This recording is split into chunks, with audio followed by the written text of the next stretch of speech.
দুরুদের কি ফজিলত জানো? দুরুদের ফজিলত হলো আল্লাহর রাসূল সাল্লাল্লাহু আলাইহি ওয়াসাল্লাম বলেন, মান সাল্লা আলাইয়া ওয়াহিদাতান সাল্লাল্লাহু আলাইহি আশারা।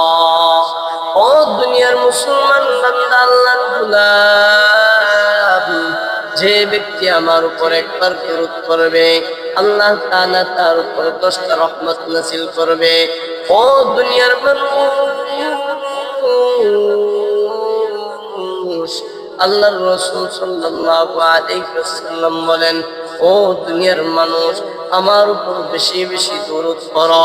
যদি তোমরা দরুদ পড়তে পারো তাহলে আল্লাহ তাআলা তোমার উপর রহমত নাযিল করবে।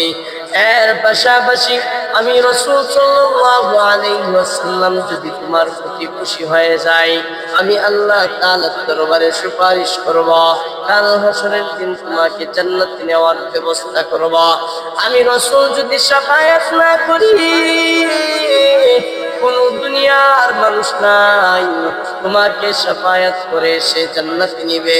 আমি রাসূল যদি তোমাকে দয়া না করি, দুনিয়ার কোনো মানুষ নাই সে তোমাকে জান্নাতে নিবে। ও দুনিয়ার গোলাম, আমি আল্লাহর রাসূলকে যদি তুমি খুশি করতে চাও তাহলে বেশি বেশি দরুদ পড়ো। যদি জান্নাতে যাইতে চাও তাহলে বেশি বেশি দরুদ পড়ো। যদি দুরূদ শরীফ তুমি পাঠ করতে পারো রে বান্দা, আল্লাহর তৈরি জান্নাতে যাওয়ার জন্য তোমার সহজ হয়ে যাবে। ও গোলাম, তুমি জান্নাতে তো যাইতে চাও, মুসলমান হয়েছ, আল্লাহর গোলাম হয়েছ, নবীর উম্মত হয়েছ, তাহলে জান্নাতে তো যাইতেই হবে। জান্নাতে তো যাইবা, কিন্তু নবীর সুপারিশ ছাড়া তুমি জান্নাতে যাইতে পারবা না। নবীর সুপারিশ যদি তুমি পাইতে চাও তাহলে নবীকে মহব্বত করতে হবে। নবীর ভালোবাসা তোমার অন্তরের ভিতরে ঢুকাইতে হবে। নবীর ভালোবাসা কি?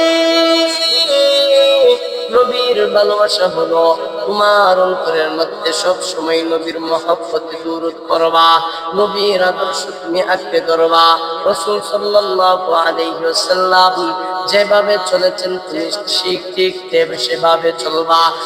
আর যদি রাসূল সাল্লাল্লাহু আলাইহি ওয়াসাল্লামের ইত্তিবা তুমি না করো তাহলে তো নবীর আশিক তুমি হইতে পারবা না। নবীর আশিক যদি তুমি না হইতে পারো রে বান্দা, তাহলে তুমি জান্নাতে যাইতে পারবা না। জান্নাতে যাওয়ার জন্য শর্ত হলো নবীর আশিক হইতে হবে। নবীর আশিক কিভাবে হবা? নবীকে অনুসরণ করতে হবে, নবীকে অনুকরণ করতে হবে। নবীর অনুসরণ, নবীর অনুকরণ তোমার অন্তরের ভিতরে যদি না থাকে, নবীর অনুসরণ অনুকরণ যদি না থাকে, নবীর মহব্বত যদি না থাকে, নবীর জন্য দরুদ যদি না থাকে, ও বান্দা আমার, কখনো পশ্চিম কালেও তুমি জান্নাতে যাইতে পারবা না। জান্নাতে যাওয়ার জন্য তোমার শর্ত হলো নবীর সুপারিশ লাগবে। নবীর সুপারিশের জন্য শর্ত হলো নবী তোমাকে মহব্বত করতে হবে।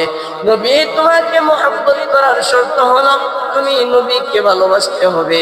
নবীকে ভালোবাসার শর্ত হলো দরুদ পড়তে হবে, আল্লাহর রাসূলের অনুসরণ করতে হবে, ইত্তিবা করতে হবে, আল্লাহ এবং আল্লাহর রাসূলের হুকুম মানতে হবে।